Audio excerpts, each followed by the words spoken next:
जय हिंद दोस्तों, स्वागत है एक बार फिर से। आज दिन भर की तमाम बड़ी खबरों में पहली अपडेट में जानेंगे। इंडिया गठबंधन के संयोजक बनेंगे नीतीश कुमार और सोनिया गांधी बनेंगी अध्यक्ष। मुंबई की बैठक में होगा बड़ा ऐलान। तो वहीं आज राज्यसभा में पेश होगा दिल्ली अध्यादेश से जुड़ा बिल। आम आदमी पार्टी और कांग्रेस ने जारी कर दिया व्हिप। तो वहीं यूसीसी पर आदिवासियों ने किया जमकर विरोध, भारत बंद का कर दिया ऐलान। तो वहीं पीएम मोदी का विपक्षी गठबंधन पर बड़ा हमला, क्विट इंडिया का जिक्र कर दे दिया चौंकाने वाला बयान। तो वहीं राहुल गांधी पर जमकर बरसे अश्विनी चौबे, बोले लड्डू खाओ और लूटो, लेकिन भारत को लूटने से देश का काम नहीं चलेगा। तो वहीं बीजेपी कार्यकर्ता सम्मेलन में बोले कैलाश विजयवर्गीय, जो भारत माता के खिलाफ बोलेगा उसकी जान लेने से भी पीछे नहीं हटेंगे। तो वहीं ज्ञानवापी सर्वे के दौरान एएसआई को मिली पिंडी, हिंदू पक्ष के लिए हो सकता है बड़ा सबूत। और भी बड़ी खबरों को जानेंगे विस्तार से, लेकिन उससे पहले यदि आप भी मानते हैं कि देश की जनता बदलाव चाहती है तो इस वीडियो को लाइक कर चैनल को लाल बटन दबाकर सब्सक्राइब करें और कमेंट बॉक्स में लिखें जय हिंद। दरअसल दोस्तों आपको बता दें कि 26 दलों के विपक्षी गठबंधन द्वारा लोकसभा चुनाव के लिए बनाए गए इंडिया गठबंधन के दो दिग्गज नेताओं को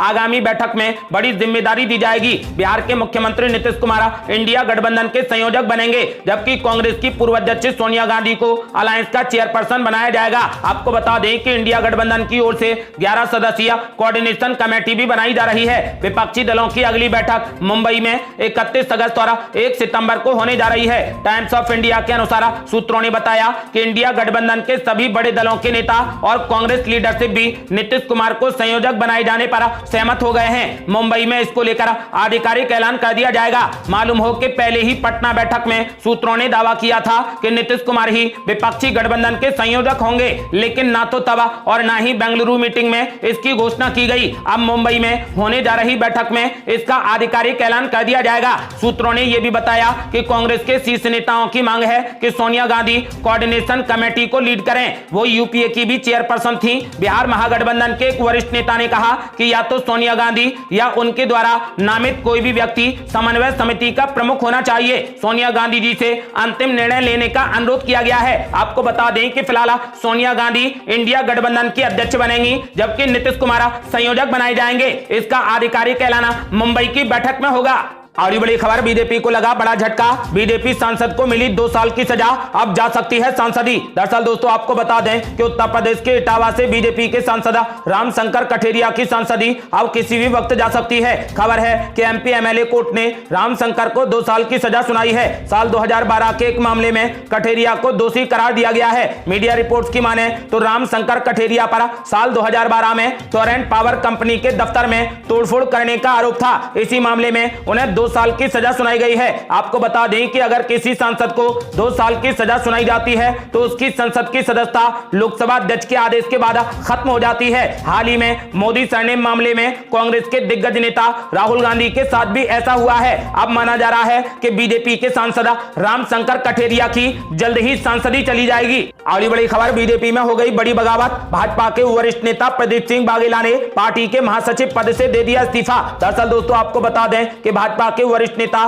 प्रदीप सिंह बाघेला ने रविवार को कहा कि उन्होंने गुजरात में पार्टी के महासचिव के पद से इसीलिए इस्तीफा दे दिया क्योंकि पिछले 2 वर्षों से उनकी छवि को खराब करने के ठोस प्रयास किए गए थे, जिसके बाद वो खुद को पाक साफ साबित करना चाहते थे। बाघेला की ओर से यह टिप्पणी तब सामने आई है जब कुछ दिन पहले गुजरात भाजपा प्रमुख और सांसद सीआर पाटिल के खिलाफ कथित रूप से मानहानिकारक पत्र प्रसारित किए जाने के बाद 3 लोगों को गिरफ्तार किया गया है। आपको बता दें कि इसके अलावा प्रदेश भाजपा के एक और नेता ने कहा कि सत्तारूढ़ पार्टी के 4 महासचिवों में से एक बाघेला ने निजी कारणों से पद से इस्तीफा दे दिया है और पार्टी ने उनका इस्तीफा स्वीकार भी कर लिया है। भाजपा के वडोदरा शहर के महासचिव सुनील सोलंकी ने कहा कि उन्होंने भी व्यक्तिगत कारणों से अपने पद से इस्तीफा दे दिया है। आपको बता दें कि ऐसा माना जा रहा है अब भाजपा में बड़ी बगावत हो गई है और भाजपा के वरिष्ठ नेता प्रदीप सिंह बाघेला ने पार्टी के महासचिव के पद से इस्तीफा दे दिया है।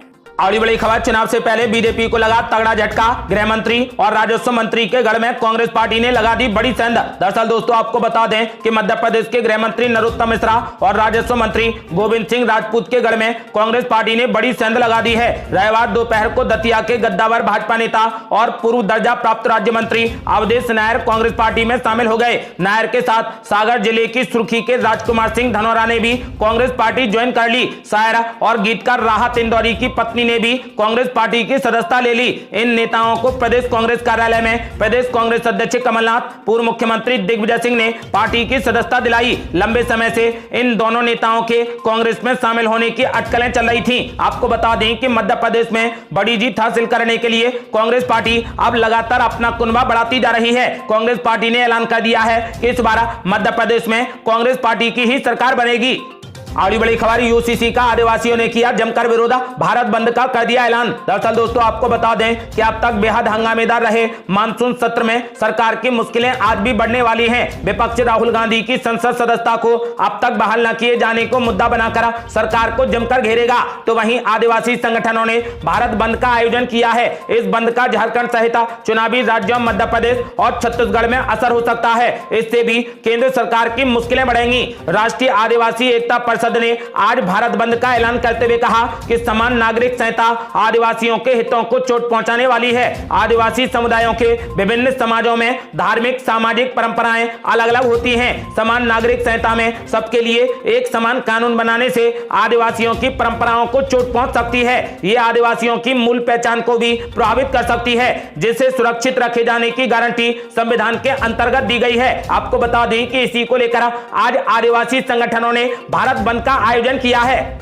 और ये बड़ी खबर, आज राज्यसभा में पेश होगा दिल्ली अध्यादेश से जुड़ा बिल, आम आदमी पार्टी और कांग्रेस ने जारी किया व्हिप। दरअसल दोस्तों आपको बता दें कि केंद्रीय गृह मंत्री अमित शाह आज राज्यसभा में राष्ट्रीय राजधानी दिल्ली क्षेत्र सरकार संशोधन विधेयक 2023 को पेश करेंगे। इससे पहले 3 अगस्त को इस विधेयक को लोकसभा से पारित कर दिया गया। विधेयक पर हुई 4.5 घंटे की चर्चा का जवाब देते हुए केंद्रीय गृह मंत्री अमित शाह ने विपक्ष के रवैये पर सवाल उठाए थे। उन्होंने कहा था कि विपक्ष को देश हित और दिल्ली के हित की चिंता नहीं, बल्कि अपने गठबंधन को बचाने की चिंता है। आपको बता दें कि अब आम आदमी पार्टी ने अपने सभी राज्यसभा सांसदों को 7 और 8 अगस्त को सदन में उपस्थित रहने के लिए 3 लाइन का व्हिप जारी किया है। इसके अलावा कांग्रेस पार्टी ने भी अपने राज्यसभा सांसदों को आज के लिए सदन में उपस्थित रहने के लिए 3 लाइन का व्हिप जारी किया है। सरकार की योजना विधेयक को आज राज्यसभा में पेश करने की है। विपक्षी एकता की मुहिम से दूरी बनाने वाले दलों बीजेडी, टीडीपी, वाईएसआरसीपी ने उच्च सदन में विधेयक का समर्थन करने की घोषणा की है। इसके अलावा बसपा ने राज्यसभा में मतदान से अनुपस्थित रहने का फैसला लिया है। इन दलों के समर्थन के बाद उच्च सदन में भी विधेयक के पारित होने का रास्ता साफ हो गया है। ऐसा माना जा रहा है कि लोकसभा के बाद यह विधेयक राज्यसभा से भी पारित हो जाएगा। और ये बड़ी खबर, हरियाणा में बुलडोजर एक्शन पर भड़के असदुद्दीन ओवैसी, बोले असली मुजरिम खुलेआम घूम रहे और सिर्फ गरीब मुसलमानों को बनाया जा रहा निशाना। दरअसल दोस्तों आपको बता दें कि हरियाणा के नूह और गुरुग्राम जिले में हुई हिंसा के बाद सरकार का बुलडोजर एक्शन चल रहा है। अब तक नूह में कई अवैध निर्माण गिराए जा चुके हैं। इसी को लेकर एआईएमआईएम के चीफ असदुद्दीन ओवैसी ने रविवार को हरियाणा की बीजेपी के नेतृत्व वाली सरकार पर जमकर हमला बोला। असदुद्दीन ओवैसी ने कहा कि सुप्रीम कोर्ट ने कहा था कि कोई भी बुलडोजर एक्शन लेने से पहले सरकार को कानून की प्रक्रिया का पालन करना होगा। बिना बिल्डिंग मालिक को अपनी बात रखने का मौका दिए कोई कार्रवाई नहीं हो सकती। बस इल्जाम की बुनियाद पर सैकड़ों गरीब परिवारों को बेघर कर दिया गया। उन्होंने आगे कहा कि भले ही संघी अपनी बर्बरता पर गर्व करते हो, लेकिन ना ये कानूनी तौर पर सही है और ना ही इंसानियत के तकाजे से जायज है। आपको बता दें कि उन्होंने कहा कि हरियाणा में सिर्फ गरीब मुसलमानों को निशाना बनाया गया है और एक तरफा कार्रवाई की जा रही है। और ये बड़ी खबर, कमलनाथ ने पीएम मोदी और शिवराज सिंह चौहान पर बोला जबरदस्त हमला, बोले इन्हें चुनाव से 4 महीने पहले ही घोषणाएं करने की आती है याद। दरअसल दोस्तों आपको बता दें कि मध्य प्रदेश में कांग्रेस अध्यक्ष और पूर्व मुख्यमंत्री कमलनाथ ने मणिपुर हिंसा को लेकर प्रधानमंत्री नरेंद्र मोदी और बीजेपी पर जबरदस्त हमला बोला। मणिपुर के मुद्दे पर कांग्रेस नेता ने कहा कि अगर हम विरोध कर रहे हैं तो कोई ना कोई कारण होगा। आज मणिपुर की बात क्यों नहीं होती? मणिपुर में क्या हो रहा है? आपके पास पूरी आर्मी, गवर्नर, सरकार, पैरामिलिट्री फोर्स सब कुछ तो है। वहीं प्रधानमंत्री को लेकर उन्होंने कहा कि जो काम कर रहा है वो जनता को दिख जाएगा, अंत में फैसला जनता के हाथ में है। वहीं मुख्यमंत्री शिवराज सिंह चौहान पर निशाना साधते हुए कमलनाथ ने कहा कि शिवराज सिंह चौहान जितना भी प्रलोभन दे दें, झूठी घोषणाएं कर लें, लेकिन आम जनता समझ गई है कि चुनाव से 4 महीने पहले ही उनको ये सब सूझता है। उन्होंने कहा कि ये चुनाव पार्टी का नहीं बल्कि मध्य प्रदेश के भविष्य का चुनाव है। और ये बड़ी खबर, राहुल गांधी पर जमकर बरसे अश्विनी चौबे, बोले लड्डू खाओ और लूटो, लेकिन भारत को लूटने से देश का काम नहीं चलेगा। दरअसल दोस्तों आपको बता दें कि केंद्रीय मंत्री अश्विनी चौबे ने कांग्रेस नेता राहुल गांधी और इंडिया गठबंधन पर जमकर हमला बोला। उन्होंने कहा कि सुप्रीम कोर्ट ने अभी फैसला नहीं दिया है, अभी सिर्फ रोका है कि इनको सजा 2 दिन की मिले या 2 साल की मिले, लेकिन मुझे पूरा विश्वास है कि सुप्रीम कोर्ट भी इनको सजा देगी। उन्होंने कहा कि इसमें कहीं कोई भी दो मत नहीं है। उन्होंने कहा कि लड्डू खाओ और लूटो, लेकिन भारत को लूटने से देश का काम नहीं चलेगा, देश का विकास से काम चलेगा। उन्होंने कहा कि इन लोगों ने इंडिया बना करके भारत माता की खोज नहीं की है, बल्कि इनकी अपनी माता ईस्ट इंडिया को भगाकर भारत के लोगों ने चैन लिया है। अश्विनी चौबे ने कहा कि आजादी के 75 वर्ष के बाद जिस प्रकार नरेंद्र मोदी के मार्गदर्शन में जनता की सेवा और सुरक्षा हो रही है, आज भारत इसीलिए बुलंदियों पर है। उन्होंने कहा कि आजादी की शहादत को भी नहीं भूल सकते, मेरा उन शहीदों को नमन। उन्होंने आगे कहा कि ना तो लूटेंगे और ना ही लूटने देंगे, और लूट की छूट किसी को भी नहीं होगी। उन्होंने कहा कि जो लूटेगा उसे बक्सर की सेंट्रल जेल में बनी रस्सी से फांसी पर चढ़ा दिया जाएगा। और ये बड़ी खबर, कार्यकर्ता सम्मेलन में कैलाश विजयवर्गीय ने कर दिया बड़ा ऐलान, बोले जो भारत माता के खिलाफ बोलेगा उसकी जान लेने से भी पीछे नहीं हटेंगे। दरअसल दोस्तों आपको बता दें कि भारतीय जनता पार्टी के राष्ट्रीय महासचिव कैलाश विजयवर्गीय के विवादित बयान ने मध्य प्रदेश की सियासत में बड़ी हलचल पैदा कर दी है। कैलाश विजयवर्गीय ने रतलाम में अपने एक संबोधन में भारत माता की जय बोलने वाले को भाई मानने और उनके लिए जान देने की बात कही। उन्होंने साथ में चेतावनी भी देते हुए कहा कि जो भारत के खिलाफ बोलेगा उसकी जान लेने से भी पीछे नहीं हटेंगे। आपको बता दें कि कैलाश विजयवर्गीय ने अपने संबोधन में कहा कि जो भारत माता के खिलाफ बोलेगा उसकी हम जान लेने में भी पीछे नहीं हटेंगे। उन्होंने कांग्रेस पार्टी पर निशाना साधते हुए कहा कि राम जन्मभूमि, धारा 370 जैसे मुद्दों पर बीजेपी की सरकार ने जो फैसले लिए हैं वो कांग्रेस कभी नहीं ले सकती थी। बीजेपी के राष्ट्रीय महासचिव कैलाश विजयवर्गीय ने कार्यकर्ताओं में जोश भरने की कोशिश करते हुए कहा कि भारत का नमक खाकर जो पाकिस्तान जिंदाबाद के नारे लगाएगा उसे बर्दाश्त नहीं किया जाएगा।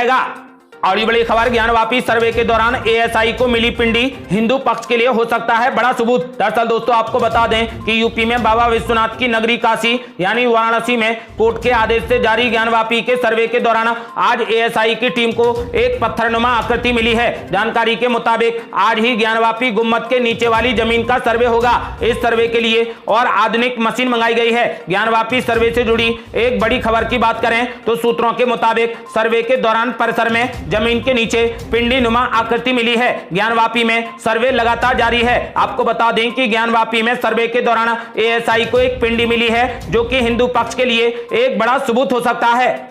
और ये बड़ी खबर, अगले 3 दिनों तक चलेंगी कांग्रेस विधायकों की मैराथन बैठकें, सिद्धारमैया और डीके शिवकुमार करेंगे अध्यक्षता। दरअसल दोस्तों आपको बता दें कि अगले साल होने वाले लोकसभा चुनावों से पहले कर्नाटक के मुख्यमंत्री सिद्धारमैया और उप मुख्यमंत्री डीके शिवकुमार मंत्रियों और विधायकों के साथ मैराथन बैठकें करेंगे। पार्टी के अंदरूनी सूत्रों के मुताबिक अगले 3 दिनों के लिए सत्तारूढ़ कांग्रेस में बैठकों का दौर चलेगा। आपको बता दें कि कांग्रेस पार्टी ने 2024 में लोकसभा में कम से कम कर्नाटक से 20 सीटें जीतने का लक्ष्य रखा है। पार्टी को 2019 में सिर्फ 1 सीट से संतोष करना पड़ा था, जब भाजपा ने 28 में से 25 सीटें जीती थी। बैठक ऐसे वक्त में हो रही है जब 11 विधायकों ने कथित तौर पर मुख्यमंत्री सिद्धारमैया को पत्र लिखकर शिकायत की थी कि 20 मंत्री उनका सहयोग नहीं कर रहे। आपको बता दें कि कर्नाटक में अगले 3 दिनों तक लगातार बैठकें चलेंगी। और ये बड़ी खबर, इंडिया गठबंधन पर शहनवाज हुसैन ने बोला जबरदस्त हमला, बोले जिसकी सीट 0 है वो दूसरों को हीरो बना रहा है। दरअसल दोस्तों आपको बता दें कि बीजेपी के प्रदेश कार्यालय में कोर कमेटी की बैठक हुई। बैठक के बाद बीजेपी नेताओं ने नीतीश सरकार पर जमकर हमला बोला। वहीं इस दौरान इंडिया गठबंधन को लेकर पूर्व मंत्री और बीजेपी नेता शहनवाज हुसैन ने कहा कि ये घमंडी गठबंधन है, ये सब घमंड वाले लोग हैं, इन लोगों के पास में सीटें नहीं है लेकिन सपने बड़े बड़े हैं। जिसकी सीट 0 है वो दूसरों को हीरो बना रहा है। नाम रखने से क्या होता है, अब गांव देहात में लोग अपने बेटे का नाम कलेक्टर और कमिश्नर रख लेते हैं तो क्या वो जाकर कचहरी सवाल लेते हैं। शहनवाज हुसैन ने बिहार सरकार पर जमकर हमला बोलते हुए कहा कि मुजफ्फरपुर के मोहम्मदपुर में नफरत फैलाने का काम महागठबंधन की सरकार ने किया। तो वहीं राहुल गांधी को सुप्रीम कोर्ट से राहत मिलने को लेकर बीजेपी नेता ने कहा कि अदालत की प्रक्रिया है, इस पर कोई राजनीतिक बयानबाजी करने से क्या लाभ होगा। उन्होंने कहा कि राहुल गांधी अगर पार्लियामेंट में रहेंगे तो क्या हो जाता है, कौन सा भूकंप आ जाता था, और नहीं थे तो कौन सी शून्यता आ गई। उन्होंने कहा कि अब आ जाएंगे तो कौन सी बाहर आ जाएगी। और बड़ी खबर, महागठबंधन में अंदरूनी डील को लेकर उपेंद्र कुशवाहा ने कर दिया बड़ा खुलासा। बोले मुख्यमंत्री नीतीश कुमार की होगी विदाई। दरअसल दोस्तों आपको बता दें कि उपेंद्र कुशवाहा ने महागठबंधन सरकार और नीतीश कुमार को लेकर बड़ा बयान दिया। उन्होंने कहा कि अंदर ही अंदर डील हुई है कि बिहार की राजनीति से नीतीश कुमार को मुक्त करना है और तेजस्वी यादव को बिहार की ताजपोशी करनी है। वहीं लालू प्रसाद यादव पर हमला करते हुए उन्होंने कहा कि लालू यादव नीतीश कुमार को बिहार से आगे राजनीति में ले जाने वाले नहीं है, सिर्फ उनका मकसद इतना ही है कि उन्हें अपने बेटे को मुख्यमंत्री बनाना है। उपेंद्र कुशवाहा ने कहा कि लालू प्रसाद यादव भी ये बात समझते हैं कि आगामी 2025 में विधानसभा चुनाव में पूरे तरीके से मैंडेट राष्ट्रीय जनता दल को आने वाला नहीं है। वो इसीलिए चाहते हैं कि 6 महीने या साल भर बेटे तेजस्वी यादव को ही मुख्यमंत्री बना दिया जाए। मुख्यमंत्री नीतीश कुमार की अगली रणनीति है कि किसी तरह 2025 तक टाल दिया जाए। वहीं उन्होंने नीतीश कुमार के यूपी से चुनाव लड़ने को बस हवा करार दिया और कहा कि आपने लोगों से बस हवा बनाने के लिए बयानबाजी करवाई जा रही है। उन्होंने कहा कि यूपी में उनकी पार्टी का क्या जनाधार है वो सबको पता है। उन्होंने ऐलान कर दिया है कि अब मुख्यमंत्री नीतीश कुमार की विदाई होगी। और बड़ी खबर, शुभेंदु अधिकारी ने ममता बनर्जी पर बोला जबरदस्त हमला। बोले नूह में बंगाल से भेजे गए लोग। दरअसल दोस्तों आपको बता दें कि पश्चिम बंगाल विधानसभा के नेता प्रतिपक्ष शुभेंदु अधिकारी ने मुख्यमंत्री ममता बनर्जी पर जोरदार हमला बोला। उन्होंने बड़ा आरोप लगाते हुए कहा कि मुख्यमंत्री ममता बनर्जी सांप्रदायिक हैं, उनके गुंडों ने रामनवमी जुलूस के दौरान दंगा किया, वो तुष्टीकरण की राजनीति कर रही है। बीजेपी नेता शुभेंदु अधिकारी ने आगे कहा कि उनके गुंडों ने जय श्री राम के नारे लगाने वाले सनातनी पर हमला किया। ममता बनर्जी की तुष्टीकरण की राजनीति बंगाल और देश के लिए खराब है, ये रोहिंग्या को पूरे देश में फैला रहे हैं। बीजेपी नेता ने न्यूज एजेंसी एनआई से कहा कि दिल्ली के जहांगीरपुरी में जो दंगा हुआ उसमें रोहिंग्या पकड़े गए, वो बंगाल से गए। उन्होंने आरोप लगाया कि अभी जो हरियाणा के नूह में हो रहा है वहां भी यहीं से लोग गए होंगे। उन्होंने ममता बनर्जी पर हमला बोला और कहा कि ममता बनर्जी ने बंगाल को एंटी नेशनल फोर्स का हब बना दिया है, इसीलिए बीएसएफ को राज्य सरकार ने 72 जगहों पर पोस्ट के लिए स्थान नहीं दिया। और बड़ी खबर, रोडवेज कर्मचारियों ने भरी हुंकार, 11 अगस्त को करेंगे बड़ा प्रदर्शन, सरकार के सामने रख दी बड़ी मांग। दरअसल दोस्तों आपको बता दें कि राजस्थान रोडवेज के कर्मचारियों ने 11 अगस्त को बड़े प्रदर्शन का ऐलान किया है। पेंशन और सैलरी देरी से आने के मामले को लेकर लगातार संघर्ष कर रहे रोडवेज के कर्मचारियों ने सरकार के आगे एक नई मांग रख दी है। दरअसल तेलंगाना सरकार द्वारा रोडवेज को सरकारी विभाग बनाए जाने से प्रदेश रोडवेज में भी अब ये मांग उठने लगी है। रोडवेज के कर्मचारियों का कहना है कि तेलंगाना सरकार ने अपने राज्य रोडवेज विभाग और कर्मचारियों को सरकारी विभाग की मान्यता दे दी है, लेकिन राजस्थान में ये मांग पिछले 2 सालों से लंबित है। राजस्थान रोडवेज के कर्मचारी अपनी सैलरी और पेंशन के लिए लगातार संघर्ष कर रहे हैं, इसीलिए 11 अगस्त को बड़े प्रदर्शन की चेतावनी दे दी है। और बड़ी खबर, असम में एक से ज्यादा शादी करने पर लगेगी रोक, मुख्यमंत्री हेमंत बिस्वा शर्मा ने कर दिया बड़ा ऐलान, इसी साल से लागू करेंगे कानून। दरअसल दोस्तों आपको बता दें कि असम में बहु विवाह को समाप्त करने के लिए कानून बनाने को लेकर विधानसभा की विधायी क्षमता का पता लगाने के लिए राज्य सरकार द्वारा गठित एक विशेषज्ञ समिति ने रविवार को मुख्यमंत्री हेमंत बिस्वा शर्मा को अपनी रिपोर्ट सौंप दी। मुख्यमंत्री हेमंत बिस्वा शर्मा ने कहा कि विशेषज्ञ समिति ने अपनी रिपोर्ट राज्य सरकार को सौंप दी है, इस वित्तीय वर्ष के भीतर कानून लागू कर दिया जाएगा। हम विधायकों को इसे पढ़ने और चर्चा के लिए समय देना चाहते हैं। उन्होंने कहा कि समिति ने अपनी रिपोर्ट में कहा है कि राज्य सरकार ये कानून बनाने के लिए सक्षम है। हेमंत बिस्वा शर्मा ने ऐलान कर दिया है कि इस कानून को इसी साल से लागू कर दिया जाएगा।